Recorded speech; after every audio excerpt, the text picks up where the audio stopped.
Moscú, la ciudad que el Kremlin vendió durante 2 décadas como lugar donde nunca pasa nada, terminó viviendo exactamente lo que el régimen llevaba 3 inviernos intentando provocarle a Kiev: oscuridad súbita, transporte colapsado, agua intermitente y una población que se entera por Telegram antes que por la televisión de que algo grave está pasando. La noche del 31 de octubre y la del 5 de noviembre de 2025 ya no pueden maquillarse como fallas técnicas. Fueron la primera demostración en vivo de que la capital rusa depende de un puñado de nodos de 750 kV y 500 kV, Vladimir, Chagino, el anillo energético que rodea Moscú, y que si golpeas 2 o 3 en la misma ventana de tiempo, la ciudad se queda sin luz, y todo lo que depende de esa luz cae en cascada. Lo que se vio bajo tierra fue todavía más demoledor: 43 trenes parados en túneles, unas 20.000 personas atrapadas sin ventilación normal, sin escaladores, sin información, en un sistema que el Estado siempre mostró como símbolo de orden soviético y continuidad. De golpe, ese símbolo se volvió una trampa, y la explicación oficial fue la de siempre: una avería en Mosenergo, se trabaja para restablecer, no hay motivo de preocupación. Pero la misma noche el alcalde tuvo que admitir que había drones aproximándose. Es decir, la gente no solo se quedó a oscuras, sino que vio en tiempo real la contradicción entre el parte y la realidad. Lo que hace más grave este episodio es la simultaneidad y la geografía de los golpes. No fue solo Vladimir. En esos 15 días cayeron estaciones de 500 kV en Nizhny Novgorod, Voronezh, Saratov, Briansk, Oriol, Kursk. Se tocó generación térmica cuando ya estaba entrando el frío, se obligó a desconectar a decenas de miles de usuarios rurales y urbanos, y, según fuentes abiertas rusas, la producción de munición en Nizhny cayó un 25% porque la planta se quedó sin suministro estable.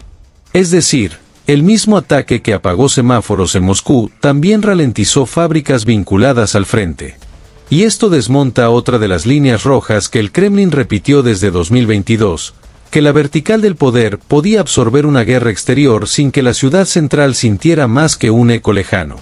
No, la guerra ya está en la subestación que alimenta tu línea de metro, en la bomba de agua de tu barrio y en el atasco sin semáforos del AMCAD. La ironía que más escuece en Moscú es la de la prioridad: el Ministerio de Defensa filtrando que las instalaciones militares tienen respaldo y que las operaciones no se vieron afectadas, mientras 20.000 moscovitas estaban encerrados en vagones a oscuras y otros cientos de miles volvieron caminando porque el trolebús no tenía tensión. Hay generadores para los cuarteles, pero no para las estaciones de intercambio. Hay baterías para los puestos de mando, pero no para los hospitales municipales que tuvieron que pasar unas horas en modo ahorro. Ese contraste lo entiende cualquiera. El Estado protege la herramienta de guerra antes que la vida cotidiana del contribuyente. Y cuando ese contribuyente lleva meses viendo incendios en puertos, colas de combustible en regiones y reparaciones prolongadas en refinerías, el mensaje que recibe es que la guerra ya no es un espectáculo televisado, es una resta diaria en su calidad de vida. A esto se le suma un elemento que el propio FSB no puede tapar: la aparición de sabotaje interno en el mismo momento en que había inspecciones. El caso de Briansk, donde el grupo partisano ATSH dejó sin luz un transformador mientras una delegación de Moscú estaba en la región recibiendo informes de control total, es una humillación directa al aparato de seguridad. No es solo que te entren drones ucranianos por techo, es que te apagan la luz desde dentro, el día menos oportuno, en el sitio menos oportuno y delante del jefe menos oportuno. Eso, en un sistema como el ruso, genera lo que menos quiere el Kremlin: cacería de culpables entre estructuras propias.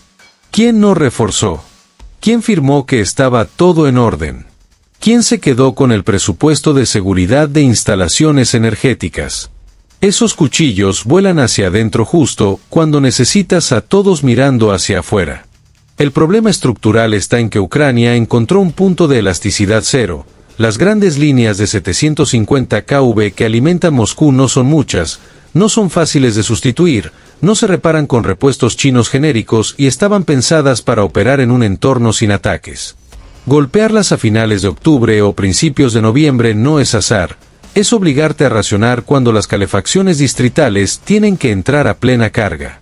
Y si te obligan a racionar en Moscú, aunque no lo declares, Aunque lo tapes con cortes programados, aunque metas generadores diésel en edificios críticos, toda Rusia entiende que la capital ya no es intocable.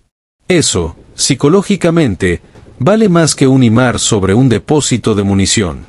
Es la demostración de que el escudo triple, A-135, S-400/diagonal S-500, Pantsir, puede defender el cielo del Kremlin, pero no la electricidad que necesita el metro. Mientras tanto, fuera del anillo moscovita, todo el entorno está cambiando las reglas sin pedir permiso a Rusia, y eso es lo que vuelve todo tan asfixiante. Ya no es solo Kiev golpeando con drones, es todo un vecindario que descubrió que puede hacer política con aduanas, con turnos de inspección y con la palabra seguridad. Los bálticos consolidan la frontera como herramienta de presión estructural, no como medida temporal. Polonia y Finlandia ya demostraron que pueden bajar la persiana por migración instrumentalizada y que Bruselas los cubre. Lituania directamente dice que, si Bielorrusia juega con globos o vuelos bajos, puede derribarlos. Es decir, la periferia occidental de Rusia/diagonal Bielorrusia ya no se concibe como corredor neutro, sino como una serie de válvulas que se abren y cierran en función de lo que pasa en Ucrania, en el Dnieper o en la frontera de algún socio de la OTAN. Para Moscú el mensaje es cristalino: tus vecinos ya no sienten obligación de facilitarte nada, al contrario, sienten que su seguridad pasa por hacerte la vida un poco más lenta. En el sur la película es igual de incómoda. La frontera kazaja ya no es aquel coladero de 2022 a 23, es una fila de camiones de doble uso esperando el visto bueno de un Astana que mira más a Washington y al tesoro de EU que al Kremlin. Cada circular nueva sobre controles de chips, de válvulas, de sensores, de máquinas herramienta, se traduce en más horas de espera. Y cada hora de espera es una hora en la que un taller en Ekaterimburgo, en Tula o en Nizhny no recibe el compresor, la placa, la óptica o la tarjeta que necesita para reconstruir justo lo que un dron ucraniano destrozó la semana anterior. Ese es el punto neurálgico, es una pinza. Los drones rompen más rápido de lo que tus vecinos te dejan arreglar. Y tus vecinos ya no están pensando en tu victoria ni en tu operación especial, están pensando en no salir en una lista de sancionables, en no perder acceso al dólar, en no encarecer su propia deuda soberana. Moscú dejó de ser centro de gravedad, ahora es un riesgo regulatorio más. A eso súmale que los socios asiáticos, los que el Kremlin llevaba años presentando como el Plan B, el pivote hacia el mundo multipolar, ya demostraron que sus líneas rojas no las marca Moscú, las marcan los riesgos secundarios de EU y la UE. Que India y las estatales chinas hayan frenado compras ligadas a Rosneft y Lukoil cuando vieron el paquete de sanciones de octubre no es un gesto ideológico ni una traición sentimental, es una hoja de cálculo donde pone OFAC, banca corresponsal y riesgo de seguro. Y cuando eso pasa la misma semana en que se incendia Tuapse y se filtra que un solo ataque dejó a Moscú sin el 30% de su gasolina, el mensaje que recibe todo el resto del mercado, traders, aseguradoras, refinadores terceros, bancos de Singapur o de Dubái, es muy simple: hacer negocios con Rusia sale cada vez más caro y más imprevisible. Caro porque hay más papeleo, más cláusulas de fuerza mayor ampliadas, más preguntas de compliance. Imprevisible porque un puerto puede arder, una terminal puede quedar incomunicada y un banco chino puede echarse para atrás a último minuto. Eso se traslada a seguros, a créditos documentarios, a auditorías, a due diligence, justo lo contrario de lo que puede soportar una economía que, además, tiene que gastar más en patrullas internas porque una chica de 18 años cantó una canción con referencias a Ocero y al lago de los cisnes en el metro de San Petersburgo. Visto desde arriba, es de manual de agotamiento de modelo. Infraestructura energética envejecida que ya venía estirada y repuestos y firmware occidentales que ya no llegan y vecinos que vuelven la frontera un grifo y aliados que levantan el pie en cuanto ven sanciones de verdad y una capital que por primera vez siente la guerra en el ascensor de su estación de metro y un aparato policial que tiene que multiplicarse para sostenerla. Ficción de normalidad. Y ese cuadro se cierra con el dato que venías machacando. Cada mes que pasa no es un mes más de resistencia heroica, es un mes más de capacidad que no vuelve. Una subestación de 750 kV dañada hoy no se repone mañana con la misma calidad porque el diseño, la licencia y los componentes son occidentales. Una refinería golpeada 2 veces tarda el doble porque ya no hay Siemens, ABB o Honeywell para venir a calibrar. Un puerto que ardió una vez paga más seguro durante años porque el riesgo ya no es hipotético. Un banco chino que rechazó tu operación una vez la mirará con lupa la próxima porque ya te clasificó problemático. Un oligarca que tuvo que vender su pata internacional con descuento no va a volver a arriesgar capital en una aventura externa que puede acabar congelada en Luxemburgo o en Chipre. Es pérdida de stock físico, pero también es pérdida de voluntad de inversión. Y ahí es donde entra el nudo político. Cuando ya no puedes convencer, solo puedes forzar. Pero forzar con menos divisas, con menos flujo físico, con menos empresas tecnológicas dentro, con vecinos hostiles y con una capital que ya probó el blackout es la forma más cara, más lenta y más frágil de gobernar. Porque forzar implica más rosguardia para disolver mini protestas por una guitarrista, más expedientes por desacreditar al ejército, más despliegue antidron alrededor de refinerías y subestaciones, más censura y más apagones selectivos en Telegram o en VK, más castigos ejemplares en provincias. Todo eso mientras la caja fiscal se estrecha por la caída de exportaciones de diésel, por las importaciones de emergencia desde Bielorrusia, por los desvíos de cargamentos, por el aumento de los seguros marítimos y por la necesidad de reparar lo que ya reparaste hace 2 semanas. Es un modelo que empieza a gastar más en apagar incendios que en producir energía, más en contar la historia que en sostener la realidad material que la historia promete. La consecuencia silenciosa es igual de letal porque rompe algo que el Kremlin daba por garantizado desde los 2000, que Moscú estaba fuera del riesgo. Si de pronto una cadena de transformadores en Vladimir, una estación en Chagino o una 500 kV en Briansk basta para dejar a 20.000 personas atrapadas bajo tierra la capital, entonces el mito de la ciudad mejor defendida del país queda agujereado en el lugar que más duele, en la experiencia directa del moscovita. La propaganda puede discutir cifras de 1 frente a 800 kilómetros porque nadie las ve, no puede discutir el apagón en tu barrio. Y cuando el mito se agujerea, todo el resto del relato se vuelve discutible en cascada. Si me mentiste con que lo repelimos todo, ¿por qué no me ibas a mentir con las bajas? Si me dijiste que las sanciones no nos afectan y estoy viendo colas de gasolina, ¿por qué te voy a creer cuando dices que la economía crece? Si me aseguraste que la industria está a pleno y al mismo tiempo pides a Bielorrusia 49.000 toneladas al mes, sé cuál de las dos realidades es la de verdad. Esa duda es veneno puro en un sistema que se sostiene en que la televisión dicta la realidad. Un sistema autoritario puede tragar miedo, lo que no puede tragar es duda. El miedo inmoviliza, la duda compara. Y la gente que estuvo 1 hora a oscuras en Moscú ya comparó, lo que se repelió fue el relato, no el dron. Desde ese momento entra en juego el efecto espejo en las regiones. Si Moscú se lleva el diésel primero cuando hay escasez, el mensaje para Tatarstán, para Krasnodar, para el lejano oriente, es obvio: si no almacenamos nosotros, nadie nos va a proteger. Y en Rusia, cuando una región asume que el centro no la va a proteger, empieza a canibalizar, acopia más de lo que necesita, retrasa entregas, cuela reservas estratégicas que en realidad son favoritismos, sube de valor el soborno al jefe de depósito, se hacen más importantes los enlaces de la Guardia Nacional con los almacenes. Eso genera más economía en sombras, más redes informales de combustible, más esto no sale porque lo necesitará Moscú, pero si pagas, sí, menos planificación central real. La macro sigue diciendo, priorizamos el esfuerzo de guerra. La micro dice, yo guardo esto para los míos porque en Moscú se están quedando con todo. Es la misma lógica que se vio en la URSS tardía, solo que ahora viene acelerada por drones y sanciones, no por ineficiencia agrícola. Y todo eso ocurre justo cuando el entorno internacional decidió que ya no va a hacerle la vida fácil a Rusia. Los bálticos han convertido la frontera en un instrumento político de largo plazo.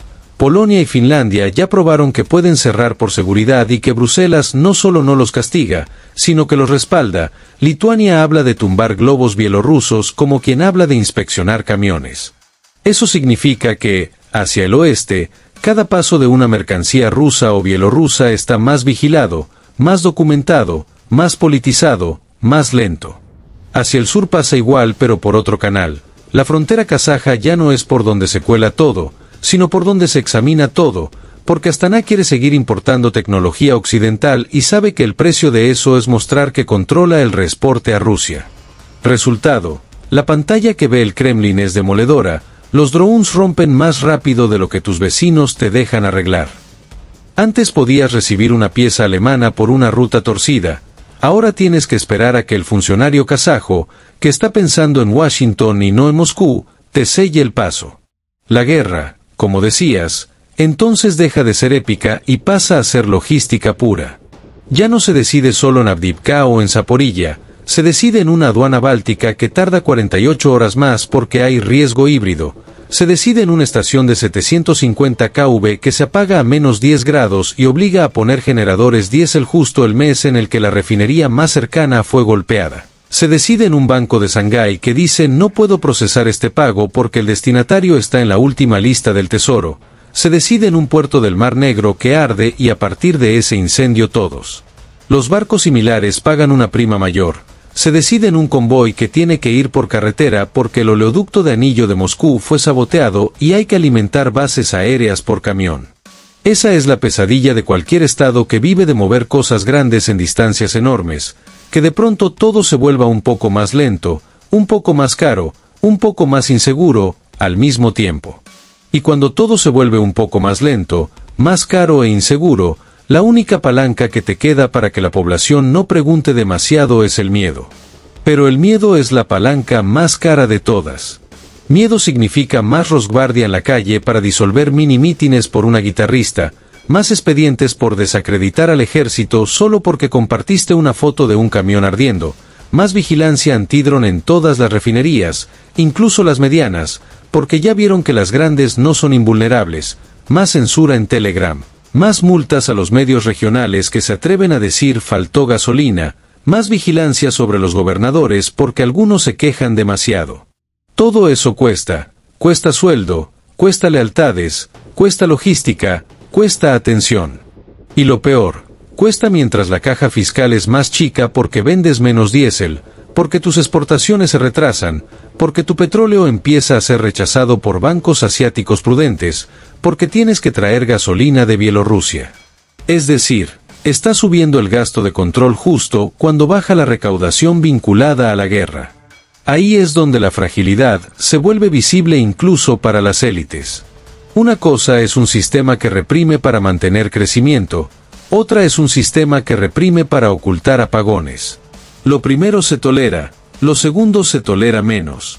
Si un oligarca ve que Lukoil tuvo que vender su rama internacional a la carrera porque las sanciones la volvieron tóxica, que los puertos arden, que los bancos chinos dudan, que los bálticos no aflojan y que encima tiene que llenar formularios porque una banda de chavales cantó No UAICMC en el metro, entiende que el perímetro seguro se achica. Y cuando el perímetro seguro se achica, las élites empiezan a mirar a qué precio pueden salir, o a qué precio pueden al menos no exponerse. Eso también es capacidad que no vuelve, capital que no se reinvierte, talento técnico que se va, gestores que prefieren pasar a segundo plano. Así que sí, al final la guerra se pierde primero ahí, en esa noche concreta en que 20.000 personas se quedan bajo tierra en la ciudad mejor defendida de Rusia y entienden que, esta vez, no falló el tren. Falló el sistema. Y cuando falla el sistema a la vista de todos, ya no hablamos de un incidente técnico, hablamos de una demostración pública de que la promesa central del putinismo, la guerra es lejos, aquí todo funciona, ya no se puede cumplir.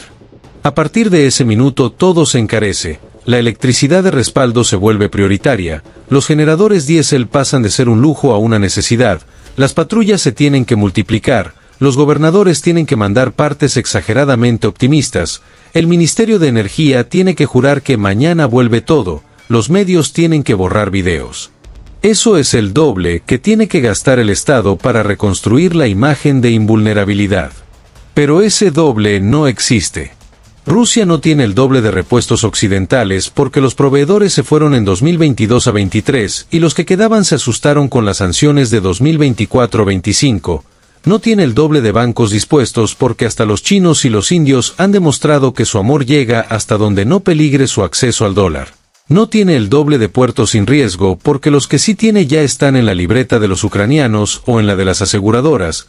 no tiene el doble de regiones obedientes porque las regiones ya vieron que cuando falta gasolina Moscú se sirve primero. No tiene el doble de juventud dispuesta a callar porque si ya tienes que detener a una chica de 18 años con una guitarra en el metro de San Petersburgo es que ya estás tasando demasiado bajo tu propio crédito social.